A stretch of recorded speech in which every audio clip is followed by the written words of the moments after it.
The jungle went silent 3 seconds before Marcus Webb's shotgun fell apart in his hands, late 1968, somewhere near Coochie. The rubber plantation's canopy blocked what little moonlight there was, turning the world into shades of black and darker black. Specialist 4th Class Danny Kowalski was walking second in the patrol.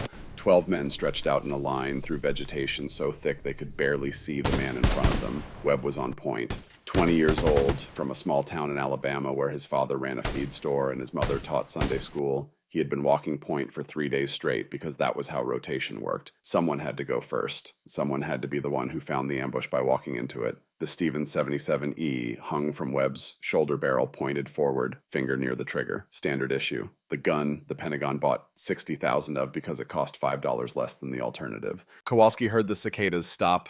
In Vietnam, silence was not peace. Silence was the jungle holding its breath. Silence was the moment before everything went wrong. The first AK round cracked past Kowalski's ear before he even registered the muzzle flash. Then the world exploded. Automatic fire from 3 directions. Green tracers cutting through the darkness. Men shouting, diving, returning fire. Webb raised the Stevens, squeezed the trigger. The gun barked once, he racked the pump action, and the forend came off in his hand, the wooden grip that connected to the pump mechanism, the part you hold and pull back to chamber the next round, simply separated from the weapon. It fell into the rotting leaves at Webb's feet. The Stevens was now a single-shot weapon with no way to chamber another round. Webb stood there for 1 eternal second, staring at the piece of wood in his left hand, his brain refusing to accept what his eyes were seeing. The gun the United States government issued him had just broken itself. Kowalski did not think. His body moved before his mind caught up. M16 to shoulder, finger on trigger, he put rounds into the tree line where the muzzle flashes had appeared, not aiming at anything specific, just filling the space with lead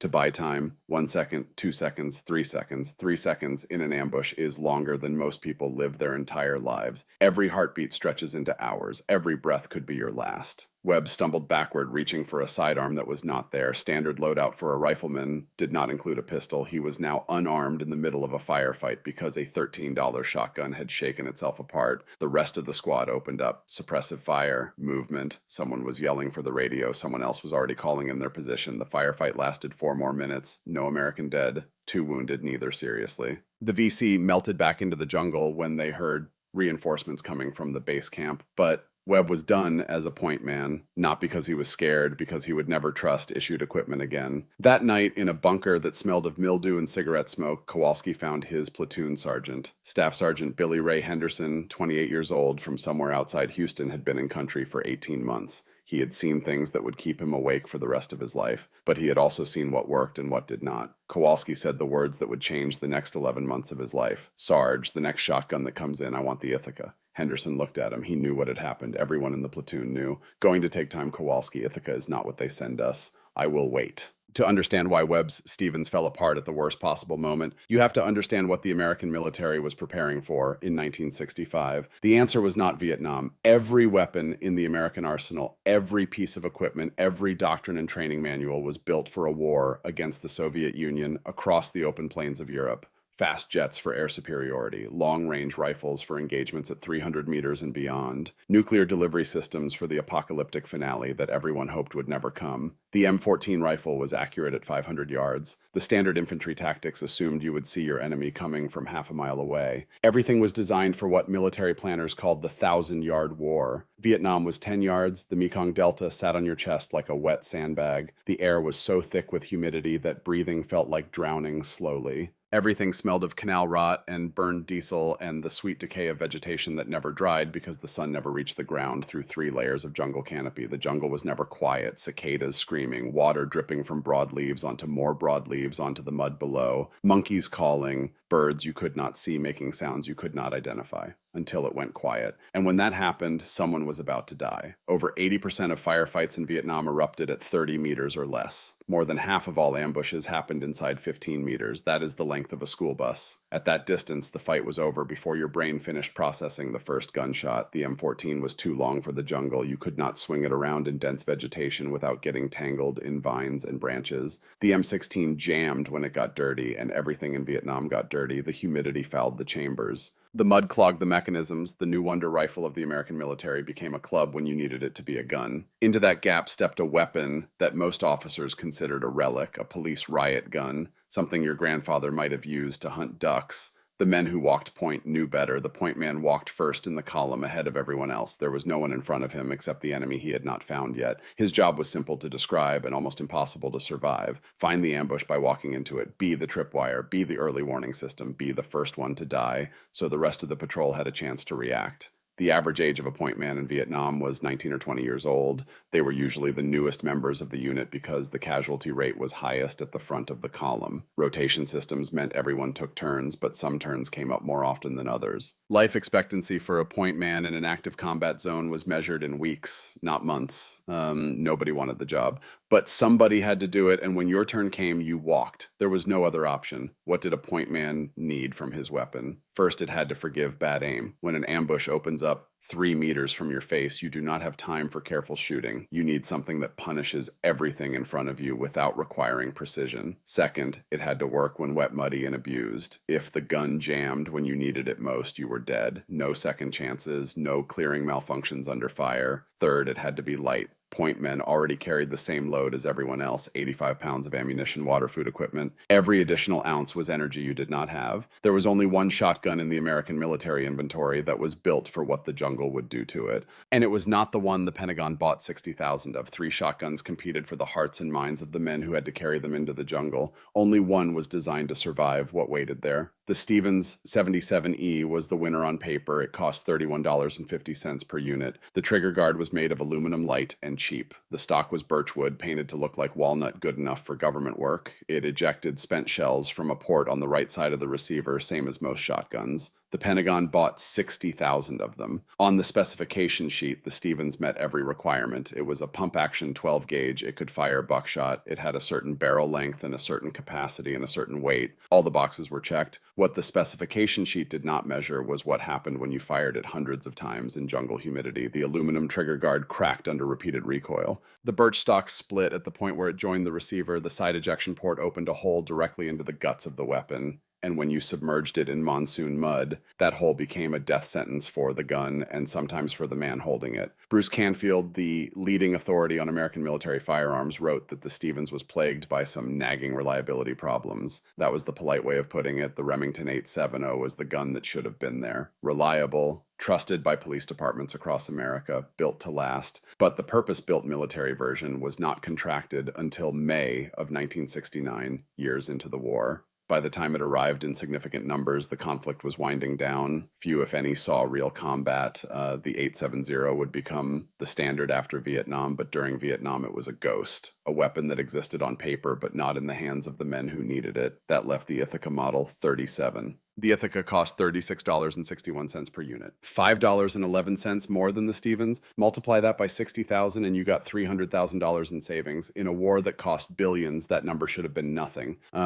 But someone in a Pentagon conference room looked at a spreadsheet and chose the cheaper option. The Ithaca offered 3 things no other combat shotgun could match. 3 features that mattered in Vietnam, and the third one was something the factory never intended. First, sealed sides. Every other pump shotgun ejected spent shells from a port on the right side of the receiver. That meant there was a hole in the gun, an opening that let brass out, also let mud in a duck blind or a police armory that was fine. In the monsoon jungles of Vietnam, that hole killed the weapon. The Ithaca Model 37 loaded and ejected from the same bottom port underneath the receiver. Both sides of the gun were solid milled steel. No openings, no gaps, nothing for the mud to enter. A SEAL could dip his Ithaca into a creek, wash the mud out of the action, and fire it the moment it came up. The water drained out, the mechanism worked, the gun did not care about conditions that would have jammed any other shotgun in the inventory. Nobody said that about the Stevens. Second weight.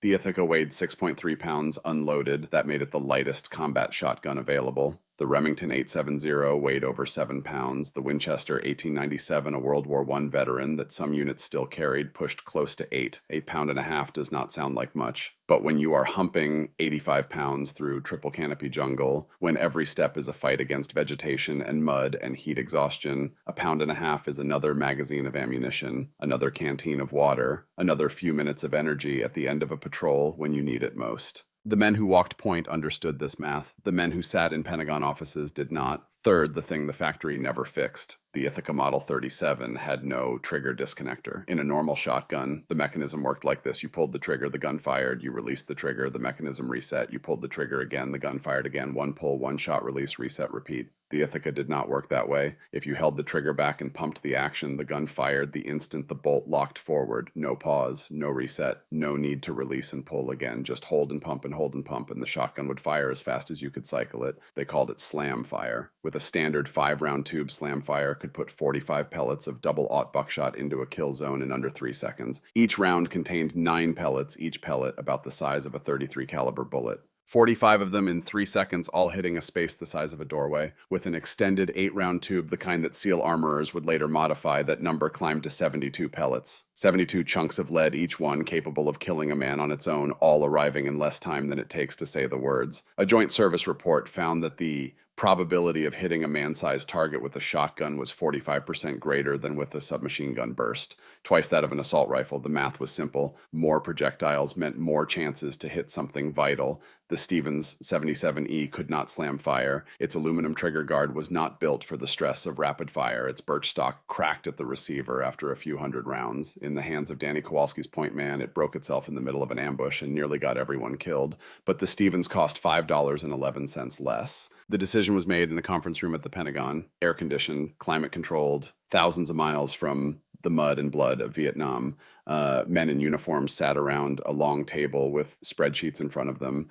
They were logistics officers and procurement specialists, men whose job was to equip the largest military in the world while keeping costs under control. None of them had ever walked point. None of them would ever walk point. None of them knew what it felt like to have a weapon break in your hands while tracers cut the air around your head. They looked at the numbers. Stevens 77E, $31.50 per unit. Ithaca Model 37, $36.61 per unit. Difference $5.11 per unit. Total savings over 60,000 units, $6,600. Both guns met minimum specifications. Both were pump action 12 gauges. Both could fire the same ammunition. The side ejection port versus the bottom ejection port, not in the specifications. The aluminum trigger guard versus the steel one, not in the specifications. The birch stock versus the walnut stock, not in the specifications. Slam fire capability, not in the specifications. Probably would have been considered a safety concern anyway. The only thing in the specifications that differed was the price, and the lowest bidder won, $300,000. That was what the Pentagon saved in a war that would eventually cost over $168 billion. In 1960s money, they saved 300,000. They saved it on the backs of 19-year-old kids who would have to carry those guns into the jungle. Kids who would pull the trigger and pray the weapon held together. Kids who would reach for the pump and find it separating from the receiver. Nobody in that conference room would ever know their names.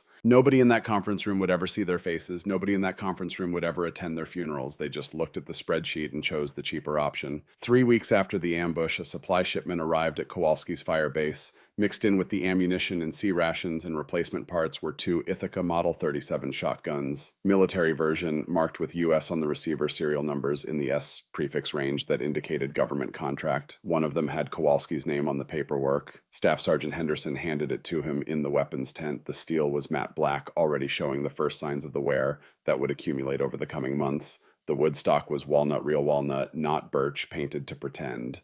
The pump action moved smooth as butter when Kowalski racked it, 6.3 pounds, sealed receiver, and somewhere in the mechanism that design flaw the factory never fixed. The one that let you hold the trigger and pump fire as fast as your hands could move. Kowalski held it up, felt the weight settle into his shoulders, worked the action again, listening to the sound of steel on steel, the solid chunk of the bolt locking forward. For the first time since he arrived in Vietnam, he felt something he had almost forgotten. Hope. Not optimism, not confidence, just the simple belief that maybe he would survive this. Not because the war had gotten easier, not because the enemy had gotten weaker, but because finally he had something in his hands that he could trust. 11 more months, 330-odd days, 1,000 patrols, 1,000 nights, 1,000 chances to die. He would carry this Ithaca for all of them, through mud that came up to his waist, through firefights that lasted seconds and felt like hours, through the silent jungles and the screaming jungles and all the jungles in between. Not once would it fail him. Not once would the forend come off in his hand. Not once would he reach for the pump and find it already broken, because someone at Ithaca Gun Company had designed it right,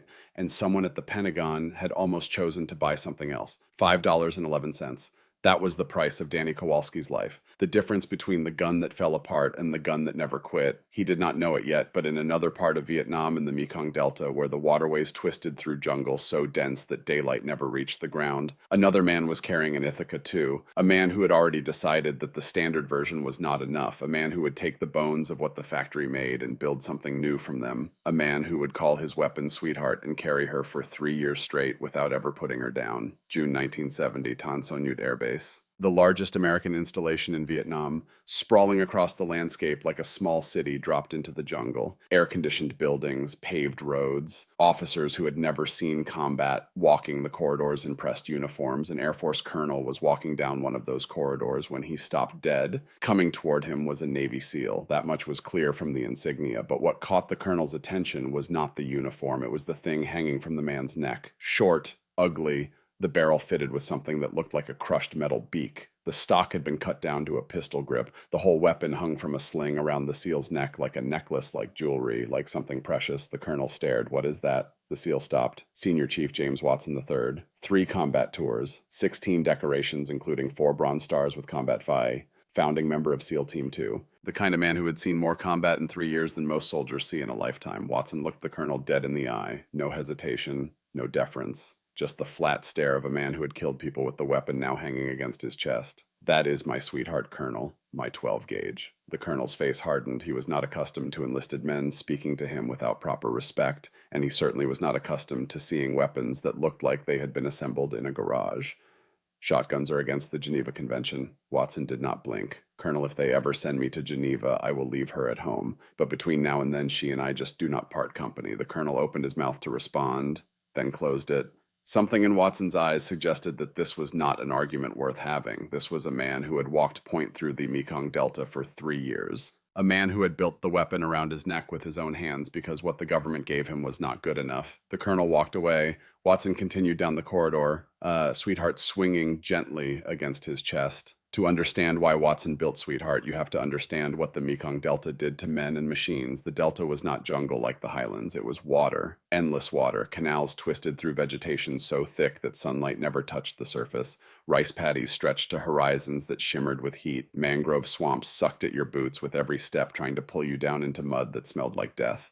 SEAL operations in the Delta were not like regular infantry patrols. These were small unit actions, 6 men, sometimes fewer, behind enemy lines, no artillery support, no air cover on standby. If something went wrong, you fixed it yourself or you died. Watson volunteered for point on every mission. Not because it was his turn, not because someone ordered him, because he had a philosophy that most people would call insane and SEALs would call sensible. If I die, at least it will be my decision. Not because someone else made a mistake. He arrived in Vietnam in 1967 with a standard issue Ithaca Model 37, 5-round tube, factory barrel, stock that came straight from the assembly line in Ithaca, New York. It worked. The sealed receiver kept the mud out.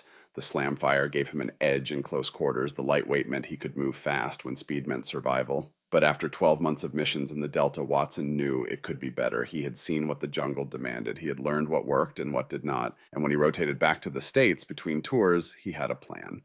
Frankfurt Arsenal sat in Philadelphia, a sprawling military facility where armorers modified and customized weapons for special operations units. This was where you went when you needed something the factory did not make, something specific, something built for a purpose that procurement officers had never imagined. Watson arrived with specifications in his head and a list of requirements that most armorers had never heard before. The first modification was the extended magazine tube. Standard Ithaca held 5 rounds, 5 shells of buckshot, 45 pellets if you were using double-aught. That was enough for most situations. It was not enough for the Delta. Watson wanted 8 rounds. The armorer looked at him. 8 rounds meant adding 3 inches to the magazine tube. It meant brazing additional steel onto the existing tube, creating a joint that would have to withstand thousands of rounds of recoil without cracking. It was not standard work. Watson did not care about standard. The armorer brazed the extension. When it was done, Sweetheart could hold 8 shells, 72 pellets of double-aught buckshot. Or if Watson chose to load something different, 216 pellets of number 4 buck.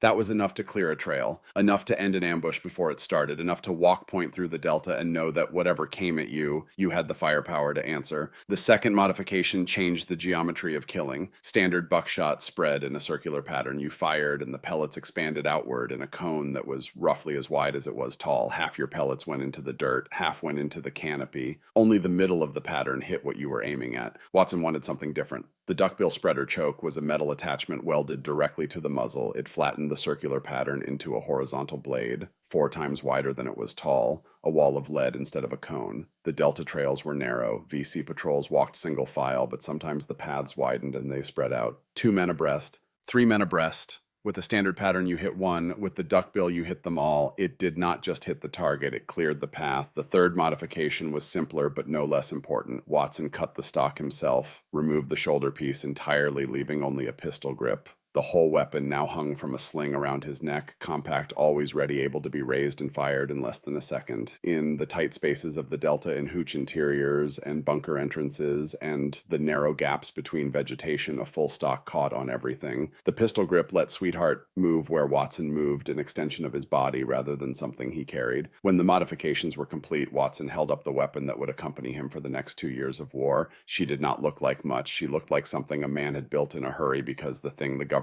gave him was not good enough to keep him alive. She was exactly that. The ammunition choice was the final piece. Most shotgunners in Vietnam loaded double-aught buckshot, 9 pellets per shell each one, about 33 caliber each one, capable of killing a man on its own. It was the standard. It was what everyone used. Watson loaded number 4 buckshot. The difference was significant. Double-aught gave you 9 pellets per shell. Number 4 gave you 27. Smaller pellets, yes, less penetration individually, but 3 times as many of them filling the air. With an 8-round tube loaded with number 4 buck Sweetheart could put 216 pellets downrange before Watson had to reload. 216 chances to hit something vital. 216 reasons for the enemy to stay down. At 20 yards, what Watson called long range in the delta, the horizontal cloud from the duckbill combined with 27 pellets per shot created a wall of metal with no gaps. Nothing standing in front of it stayed standing. Watson's assessment of the effect was characteristically understated. The VCI shot did not seem to complain. VCI, Viet Cong infrastructure, the organizers, the planners, the brains behind the guerrilla operations, high-value targets that SEAL teams hunted through the waterways of the Delta. They did not complain because they were not alive to complain. The Navy also gave Watson a Remington 7188. This was the future of combat shotguns: select fire, full automatic capability, gas-operated, able to dump an entire magazine with a single trigger pull. On paper, it was everything a close-quarters weapon should be. Watson tried it once. Finicky, he called it. Fragile. The gas system needed regular cleaning and lubrication. In the mud of the Delta, regular meant constant. The mechanism choked when conditions got bad, and conditions in the Delta were always bad. Sweetheart did not care about conditions. You could dunk her in a canal, drag her through mud, drop her in a rice paddy. When you picked her up and racked the pump, she fired. No gas system to clog, no electronics to fail, just milled steel and a spring and the fastest hands in SEAL Team 2.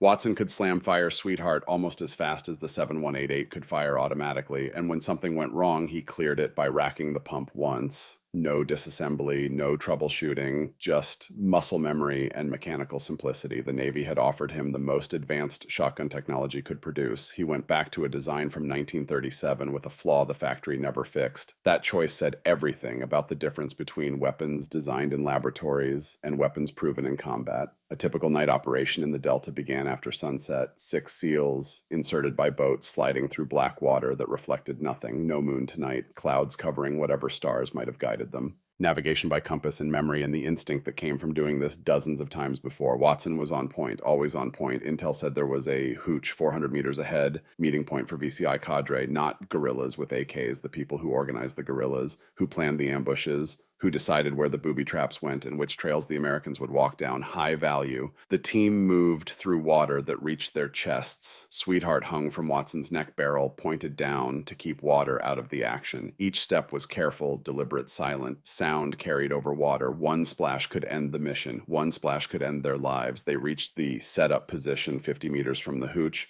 Watson signaled halt. The team melted into the vegetation, and they waited. 20 minutes, no movement. 30 minutes, no sound. 40 minutes, mosquitoes biting, sweat running, muscles cramping from holding still in the water. Watson did not move. SEALs did not move. They waited because that was the job, because patience was the difference between a successful mission and a body bag. 50 minutes. A shadow appeared in the doorway of the hooch. At 15 meters, Watson did not need to aim. He raised Sweetheart and squeezed. The duckbill spread the pattern horizontal. 27 pellets of number 4 bucks scythed through the space where the shadow had been standing. At that range, the pattern was maybe 2 feet wide, dense enough that nothing inside it survived. The team moved, fast now. No more silence. Speed was security. They cleared the hooch, confirmed the target, gathered whatever intelligence was lying around. 4 minutes after the first shot, they were gone. Back into the water, back into the darkness. Extraction point was 2 kilometers east. No pursuit, nobody left to pursue. The enemy learned to fear the sound of a pump action cycling. Captured documents and interrogation reports told the story. VC and NVA troops would sometimes cease fire and withdraw at the distinctive chunk of a shotgun being racked. They knew what came after that sound. They had seen what it did to their comrades. Aircraft overhead might leave, ammunition might run out,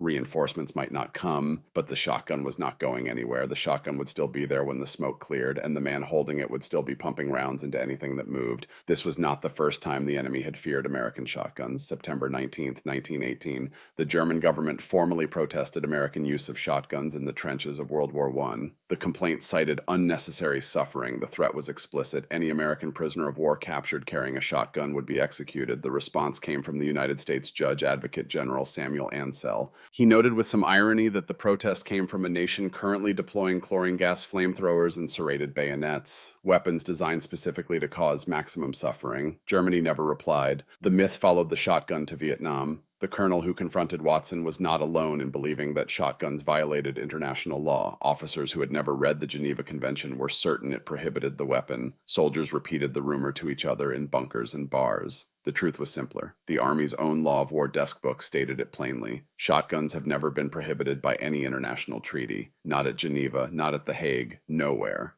The Germans had protested in 1918. They had threatened executions, but there was no ban. There never had been. The enemy wanted shotguns prohibited because shotguns worked, because at close range, nothing else was as devastating. Because the sound of a pump action cycling was the sound of death coming, and there was nothing you could do to stop it. The colonel at Tan Son Nhut believed a myth. Watson knew the truth, and Sweetheart did not care either way. None of this meant the shotgun was perfect. Watson knew the limitations better than anyone. Sweetheart was a specialized tool, not a magic wand. She could do things no other weapon could do. She could also not do things that every rifle could do easily. Ammunition capacity was the first problem. Even with the extended tube, Sweetheart held 8 rounds. The M16 held 20 rounds per magazine, and a soldier could carry 6 or 8 magazines without much trouble. In a sustained firefight, the shotgunner ran dry in seconds. Reload time was the second problem. There was no magazine to swap, no speed loader to slam home. You fed shells into the tube one at a time by hand through the loading port.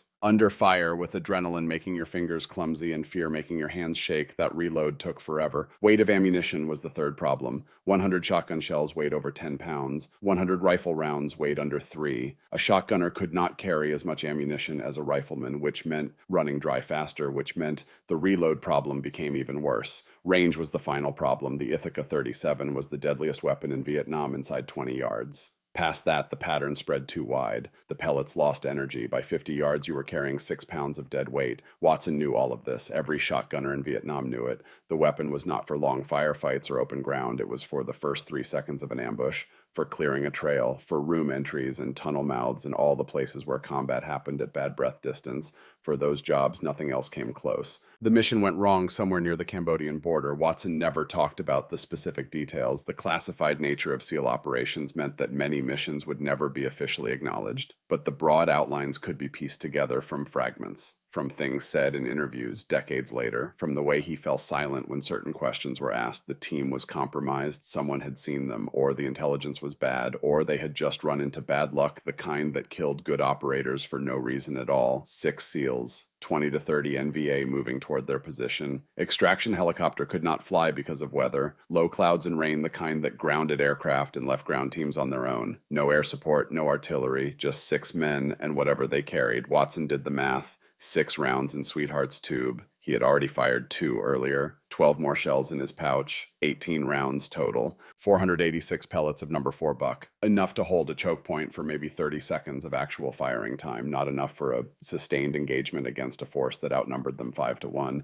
The decision was fighting retreat. Fall back to a defensive position near the river. If the weather cleared, helicopters could reach them there. If it did not clear, they would die near water instead of in the jungle. Small comfort, The NVA came from two directions, flanking. They knew they had numbers. Watson signaled the team to move. He would cover. At 25 meters, figures appeared at the tree line, 3 or 4 visible, more behind them moving through the vegetation. Watson raised Sweetheart. Slam fire, hold the trigger, pump fire, pump fire, pump fire, pump fire, pump fire, pump fire. 6 rounds in less than 6 seconds. 162 pellets of number 4 buck spread horizontal by the duckbill scything across the approach like an invisible blade. The movement at the tree line stopped. Watson reloaded on the move, fingers finding shells in his pouch by muscle memory, not looking, not thinking, just feeding rounds into the tube while his legs carried him toward the team. The NVA did not pursue aggressively after that first contact. They had seen what happened to the men who walked into the wall of lead. They would probe, they would test, but they would not charge. 2 hours later, the weather broke enough for the helicopters. Extract was successful. 6 SEALs went in, 6 SEALs came out. Watson never claimed the Ithaca was the only reason they survived. It was not. It was training. It was teamwork. It was luck. It was the weather clearing at the right moment. But in those first seconds when everything went wrong and there was no backup coming, Sweetheart did her job. She bought time. She created space. She made the enemy pause just long enough for the team to reach better ground. That was all Watson ever asked of her. Years later, in an interview that few people saw, Watson talked about life after Vietnam, not the missions, not the kills, not the medals or the commendations. He talked about what came after. I still sleep with a weapon within arm's reach. Not because I think anyone is coming, but because my hands do not believe the war is over, even when the rest of me does. 3 tours, nearly 3 years of combat operations in the most dangerous environment the American military had ever faced. Walking point by choice night after night through jungle that wanted to kill you, an enemy that was trying to. That kind of experience did not wash off. It lived in the nervous system, in the reflexes that woke you at the slightest sound, in the hands that reached for a weapon before the conscious mind even registered the threat. Post-traumatic stress disorder was not a recognized diagnosis in 1970. They called it shell shock, combat fatigue, adjustment problems, or they did not call it anything at all. Men came home and were expected to simply resume their lives as if years of killing and nearly being killed could be set aside like a uniform you no longer needed. Watson never talked publicly about what the nights were like. He did not have to. The single detail about sleeping with a weapon said everything. The war ended. The hands did not believe it. After Watson left the SEALs, Sweetheart did not follow him home. Maybe regulations prevented it. Maybe he knew that having her beside the bed would make the dreams worse. Maybe he understood that some relationships had to end when the war ended.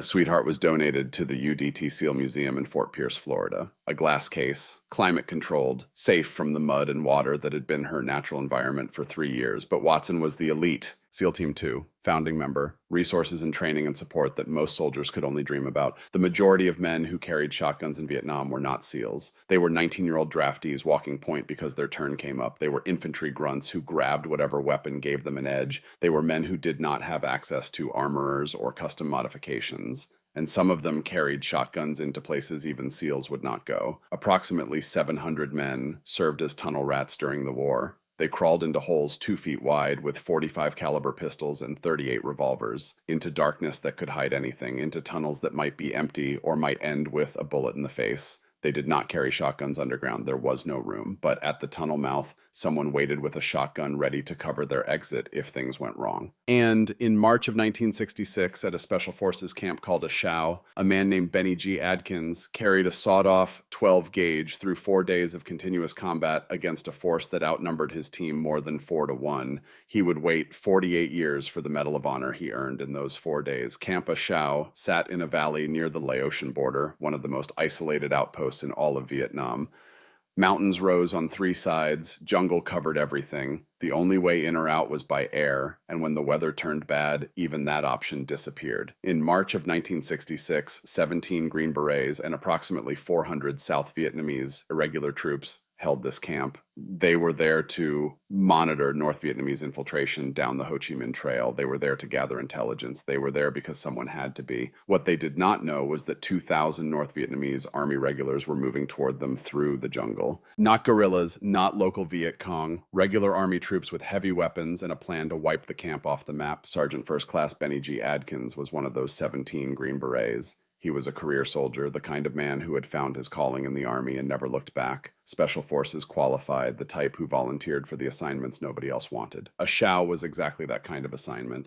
The attack began on March 9th, 1966. Mortar rounds first, the distinctive whistle, and then the explosion, dirt, and debris, flying men scrambling for cover. Then the ground assault came from multiple directions. 2,000 against 400, 5-to-1 odds, and the 400 included irregular troops whose training and loyalty were uncertain. By the end of the first day, the perimeter was shrinking. Some of the South Vietnamese troops had broken, some had fled. Some, according to reports that would surface later, had turned their weapons on the Americans. Adkins kept fighting. He was wounded the first day, then wounded again. Medical supplies were running low. Ammunition was running low. Air support was limited because clouds covered the valley, the same clouds that had hidden the NVA approach. The second day was worse. The perimeter contracted further. Hand-to-hand combat at some positions, men fighting with knives and rifle butts when their ammunition ran out, the wounded piling up with no way to evacuate them. Adkins moved between positions, redistributing ammunition from the dead to the living, carrying wounded men to the aid station, engaging the enemy with whatever weapon was at hand, including a sawed-off 12-gauge shotgun. The third day brought no relief. Air support tried to get through. Some made it. Most turned back because of the weather. The men on the ground were on their own, fighting a battle that no one expected them to win. Adkins was wounded again and again and again. By the time it was over, he would have 18 separate wounds. 18 times his body had been torn by shrapnel or bullets or fragments. 18 times he had kept fighting anyway. The fourth day was evacuation. What remained of the garrison fought its way to a landing zone. Helicopters came in under fire, taking hits, loading whoever could move. The clouds had broken just enough. The window was narrow. When the count was done, only a fraction of the original 400 had survived. Of the 17 Green Berets, several were dead. The rest were wounded, some critically. Adkins had spent 4 days in continuous combat. He had saved multiple lives by exposing himself to enemy fire. He had fought with every weapon available, including that sawed-off shotgun that he would later describe with characteristic understatement. I did use it. I did. And a lot of hand grenades. No elaboration, no drama, no detailed description of what a 12-gauge did at close range when the enemy was swarming the perimeter. Just the simple acknowledgement that when everything else failed, the shotgun worked. Benny G. Adkins should have received the Medal of Honor in 1966. His actions at Achau met every criterion. Conspicuous gallantry, risk of life above and beyond the call of duty, actions that saved the lives of others, 18 wounds in 4 days of combat that defied everything the enemy threw at him. The paperwork was submitted. Somewhere between Achau and Washington it disappeared, maybe lost in the chaos of war, maybe buried in a bureaucratic backlog, maybe simply forgotten as new crises demanded attention and old battles faded from memory. Nobody knew for certain. Nobody could trace exactly where the recommendation went or why it never reached the final approval. Adkins continued his Army career. He served additional tours. He accumulated more decorations. He never stopped being the kind of soldier who ran toward gunfire when others ran away. But the Medal of Honor did not come. Years passed, then decades. The war ended. The men who fought it grew old. Many died without recognition for what they had done in jungles that most Americans wanted to forget. In 2002, Congress passed the National Defense Authorization Act with a provision that required the Pentagon to review cases of valor that might have been overlooked, cases where the paperwork had been lost, cases where the fog of war had obscured acts of extraordinary heroism. The Adkins case was reopened. Witnesses were interviewed. Records were reconstructed. Survivors of Achau, now old men with grandchildren, told the stories they had carried for nearly half a century. The evidence was overwhelming. On September 15th, 2014, President Barack Obama placed the Medal of Honor around the neck of Benny G. Adkins. 48 years after the battle, Adkins was 72 years old. He had spent nearly 5 decades knowing that he had done something extraordinary and watching the official recognition slip away into bureaucratic silence. He had never complained. He had never lobbied. He had simply continued being a soldier and then a veteran and then an old man with memories that would not fade. The ceremony was held at the White House. The citation was read aloud. The words tried to capture 4 days of hell in official language that could never convey the reality. Adkins stood at attention while the ribbon was placed around his neck. The medal hung against his chest, heavy with history, 48 years late. Better late than never, people said. But some of the men who died at Achau never got any medal at all. Some of them were buried in graves that nobody visits anymore. Some of them were 19 years old and terrified, and they died anyway because that was the job. Adkins knew their names. He carried them the same way he carried the shrapnel that was still in his body, pieces of metal that the surgeons had decided were safer to leave than to remove. The shotgun he used at Achau was not an Ithaca. It was not custom built. It was whatever was available in the chaos of a camp being overrun. A sawed-off 12-gauge that someone had modified for close quarters, the same way soldiers had been modifying shotguns since the trenches of World War I. It worked. That was all that mattered. 700 men served as tunnel rats during the Vietnam War. The job was simple to describe and almost impossible to imagine. Crawl into a hole 2 feet wide, go into the darkness, find out what was down there. The tunnel systems under Vietnam were vast, miles of underground passages connecting bunkers, hospitals, weapons caches, command centers. Some tunnels were large enough to stand in, most were not. Most were barely large enough to squeeze through on your belly, pushing yourself forward with your elbows, a pistol in one hand and a flashlight in the other, or the flashlight in your teeth because you needed both hands free. Tunnel rats were small men. They had to be. A 6-foot soldier could not fit through passages designed for the smaller frames of Vietnamese fighters. The army looked for volunteers who were 5'6" or shorter men who could compress themselves into spaces that would make most people claustrophobic just thinking about them. The weapons were limited by the space. Shotguns were too long. Rifles were impossible. The standard loadout was a .45 caliber pistol or a .38 revolver, a flashlight, a knife, and whatever courage you could carry in a space that felt like a grave. The dangers were endless. Booby traps rigged to trip wires, punji stakes poisoned with human waste, scorpions and snakes that lived in the darkness. NVC fighters who knew the tunnels better than they knew their own homes, waiting in side passages with weapons aimed at the only direction an American could come from. Life expectancy for tunnel rats was not something the Army published. The men who did the job did not want to know the statistics. They went down because someone had to. They came up when they came up with whatever intelligence or weapons they had found, or they did not come up at all. But at the tunnel entrance, someone waited, usually a rifleman or two providing security, and often a man with a shotgun aimed at the dark hole in the ground, ready to fire the moment something emerged that was not American. The tunnel rat could not fight his way out if he was compromised. The space was too tight, the pistol was too limited. His only hope was to crawl backward as fast as possible, praying that he reached daylight before whatever was behind him caught up. And if he made it to the entrance, the shotgunner was his last line of defense. The man who would put 9 pellets of double-aught buckshot into the tunnel mouth the moment a target presented itself. July 1967, near Cu Chi, the area was riddled with tunnels, one of the most extensive systems in all of Vietnam. Private First Class Robert Mitchell was 20 years old from a small town in Kansas where his father raised wheat and his mother raised 5 children. He had been drafted, trained, and sent to Vietnam in the span of 8 months. Now he was looking at a dark hole in the ground that smelled like earth and decay and something else he did not want to identify. His turn. The rotation said so. The platoon sergeant said so. There was no arguing. Mitchell checked his .45 one more time, press checked the chamber, safety off, flashlight in his left pocket where he could reach it fast, knife on his belt. Nothing else would fit where he was going. Above the tunnel entrance, Specialist 4th Class Thomas Brennan held an Ithaca 37, 21 years old, from Boston, where his father worked the docks and his mother lit candles at St. Augustine's every Sunday. Brennan had been in country for 7 months. He had never fired the Ithaca at a person. He had practiced with it. He had carried it. He had learned to trust the weight of it in his hands. He was about to learn what it was really for. Mitchell lowered himself into the hole. The earth swallowed him. First his legs, then his torso, then his head. The last thing Brennan saw was the soles of Mitchell's boots disappearing into darkness. 10 feet in, the tunnel was tight. Mitchell's shoulders scraped both walls. He pushed forward with his elbows, pistol extended in front of him, flashlight now in his teeth because he needed his left hand to pull himself along. 20 feet in, the tunnel opened slightly. He could almost get to his hands and knees. Almost. The air was thick and hot, recycled through God knew how many miles of underground passages. Sweat dripped into his eyes. The tunnel curved, then opened into a small chamber, and in that chamber there was light, faint, flickering. Somewhere ahead, around another curve, someone had a lamp or a candle. Someone was down here. Mitchell froze. He could hear something. Voices, whispers, maybe, or maybe just the blood pounding in his ears. The darkness played tricks. The fear played worse ones. He started moving backward, slowly, carefully, trying not to make sound, trying not to disturb the dust or scrape the walls or do anything that would tell whoever was ahead that an American had come calling. 10 feet backward, 20 feet. Then he heard footsteps. Running, coming toward him. Mitchell crawled faster, elbows and knees and pure terror driving him toward the light that was the tunnel entrance, the light that was safety, the light that was life. The entrance appeared. Gray daylight, the most beautiful thing he had ever seen. His head emerged, then his shoulders, then he felt hands grabbing his arms, pulling him up, dragging him out of the hole, and behind him, filling the tunnel entrance, a shadow. A figure. Someone who had followed him all the way from that chamber. Brennan did not hesitate. The Ithaca roared. One shot. 9 pellets of double-aught buckshot into a tunnel entrance 2 feet wide. At that range, the pattern had not opened yet. All 9 pellets hit in a space the size of a man's chest. The shadow in the tunnel stopped being a shadow and became something else. Something that would not be following anyone anymore.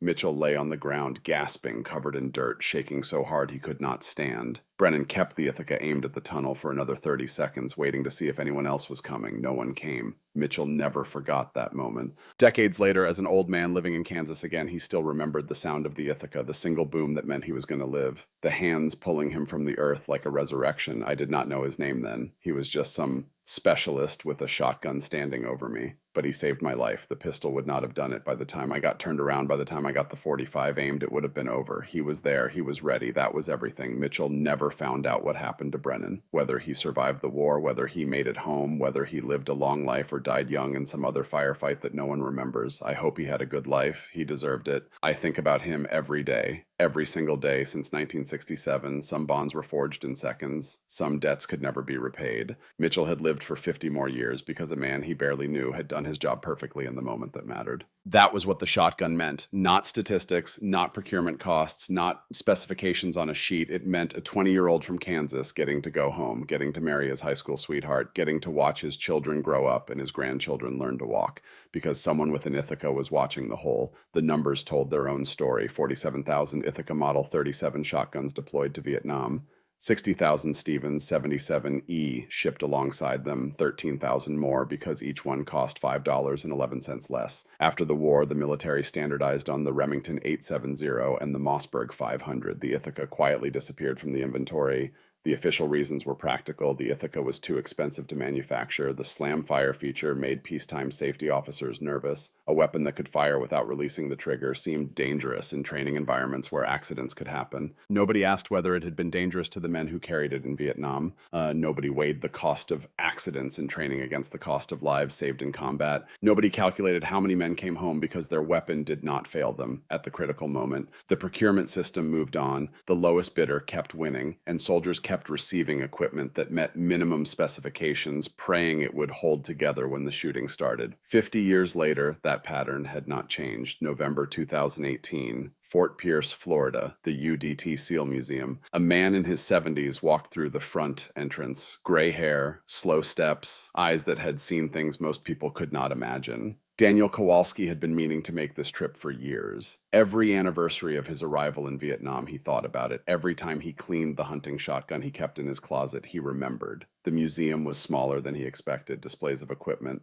photographs of young men who had grown old or never gotten the chance, the history of naval special warfare laid out in glass cases and wall panels. He wandered through the exhibits, reading placards, looking at faces he did not recognize. The SEALs were not his community. He had been regular infantry, 25th Division, a draftee who served his time and went home. But the weapons were familiar, the stories echoed his own. Then he found the case, sweetheart.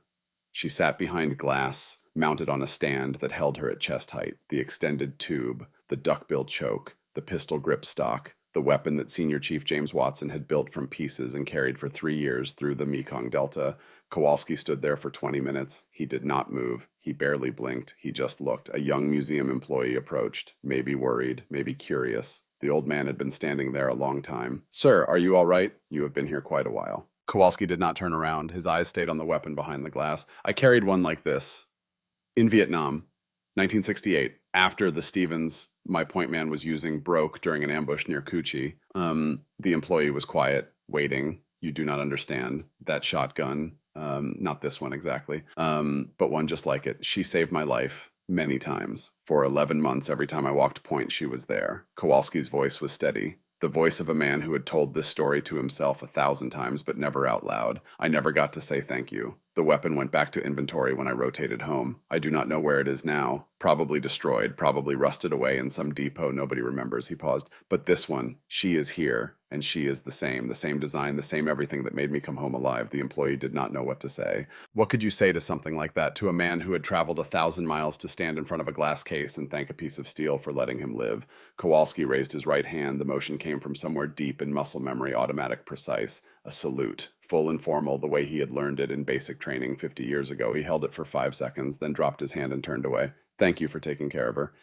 He walked out of the museum without looking back. $5.11. That was the difference between the Stevens 77E and the Ithaca Model 37, the price gap that made procurement officers choose quantity over quality, the savings that looked good on a spreadsheet and meant nothing to the men who had to carry the result into combat. $306,000 total. That was what the Pentagon saved by buying 60,000 Stevens instead of Ithacas. In a war that cost over $168 billion, they saved 300,000. They saved it on aluminum trigger guards that cracked, on birch stocks that split, on side ejection ports that let the mud in, on weapons that met minimum specifications and failed maximum needs. How many men died because their shotgun fell apart at the wrong moment? How many firefights ended badly because a forend came off in someone's hands? How many families received folded flags instead of living sons because someone in Washington chose the cheaper option? Nobody counted. Nobody tracked which failures led to which deaths. The statistics did not exist because the question was never asked. The question that was asked, which one costs less? The answer sent 60,000 Stevens to Vietnam and 47,000 Ithacas that worked, and the men in the jungle figured out fast which one they wanted. Kowalski waited 3 weeks for his Ithaca after Webb's Stevens broke. 3 weeks of walking point with an M16 that was not designed for the job. 3 weeks of knowing that the right tool existed and was not in his hands. When the Ithaca finally arrived, he never let it go. 11 months, countless patrols, every firefight, every ambush, every terrifying moment when the jungle went quiet and death was 3 seconds away. Not once did it fail him. Watson carried Sweetheart for 3 years, 1970, through the canals of the Mekong Delta, through missions that would remain classified forever, through nights that he never spoke about and days that blurred together into one long continuous combat operation. She hung from his neck like a talisman. The weight of her against his chest was the weight of survival. The sound of her action cycling was the sound of staying alive. When people asked him why he never switched to something newer, something lighter, something with more features, he gave the same answer he had given since the beginning. She and I just do not part company, and they never did. Sweetheart sits behind glass now at Fort Pierce. The humidity is controlled. The temperature is regulated. No mud will ever touch her again. No water will ever fill her action. No enemy will ever hear the chunk of her pump and know what was coming. She is retired, preserved, a museum piece in the truest sense. But Watson is still out there somewhere, still sleeping with a weapon within arm's reach, still living with nights that his hands do not believe are over. The war ended for the country. The war never ends for the men who fought it. Benny Adkins got his Medal of Honor 48 years late. The tunnel rats came home to a country that did not want to hear their stories. The point men who survived carry the names of the point men who did not, a weight that no metal can lift and no ceremony can ease. And in warehouses and private collections and museum cases across America, the Ithaca Model 37 shotguns that went to Vietnam are slowly disappearing, rusting away, breaking down, becoming history. The ones that remain, the S prefix serial numbers between 1,000 and 23,000 stamped with US on the receiver, are among the most sought after military collectibles in the world. Collectors pay thousands of dollars for a weapon that cost $36.61 in 1966. They are buying history. They are buying a connection to a time when $5.11 was the price of a life. When a design flaw that the factory never fixed became the feature that saved men in the jungle. When a man named Watson built a weapon he called Sweetheart and carried her through 3 years of war because she and he just did not part company. The Ithaca is gone from military service now, replaced by weapons that cost more and do the job well enough. The slamfire feature has been engineered out of modern shotguns because peacetime safety matters more than combat effectiveness, but somewhere in Fort Pierce behind glass Sweetheart waits, and somewhere in America old men who carried her sisters through the jungle remember. They remember the weight of her, the sound of her, the way she never failed when failure meant death. They remember $5.11. They remember walking point. They remember coming home.